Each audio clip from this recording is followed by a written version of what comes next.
ছত্তিশগড়ে মালগাড়ির সঙ্গে সংঘর্ষ যাত্রীবাহী ট্রেনের, লাইনচ্যুত একাধিক বগি, হতাহত অনেকেই। বড় ট্রেন দুর্ঘটনা ছত্তিশগড়ে, মালগাড়ির সঙ্গে সংঘর্ষ যাত্রীবাহী ট্রেনের।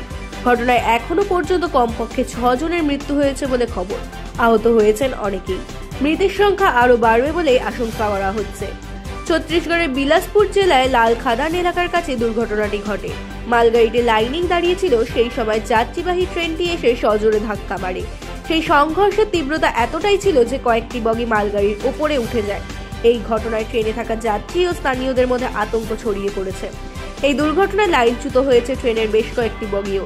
সেই সঙ্গে ওভারহেড তার ছিঁড়ে গিয়ে রেলের সিগন্যালিং ব্যবস্থা মারাত্মকভাবে ক্ষতিগ্রস্ত হয়েছে। ফলে ওই রুটে ট্রেন চলাচল ব্যাহত হয়েছে। ইতিমধ্যেই উদ্ধারকারী দল, আরপিএফ এবং স্থানীয় পুলিশ ঘটনাস্থলে পৌঁছেছে। জোর কদমে চলছে উদ্ধার কাজ। রেলের উচ্চপদস্থ আধিকারিকরাও ঘটনাস্থলে পৌঁছেছেন। আহতদের উদ্ধার করে চিকিৎসার জন্য পাঠানো হচ্ছে। ঘটনাস্থলে মেডিকেল টিমকেও পাঠানো হয়েছে। এদিকে রেলের তরফে জানানো হয়েছে ওই রুটের বেশ কয়েকটি ট্রেন বাতিল করে দেওয়া হয়েছে। ঘুরপথেও পাঠানো হয়েছে কয়েকটি ট্রেনকে। তবে কী কারণে দুটি ট্রেনের সংঘর্ষ হলো তা এখনো স্পষ্ট নয়। ইতিমধ্যেই দুর্ঘটনার কারণ উদ্ঘাটনে শুরু হয়েছে তদন্ত। সেই সঙ্গে ফের দ্রুত ট্রেন চলাচল স্বাভাবিক করার কাজ চলছে।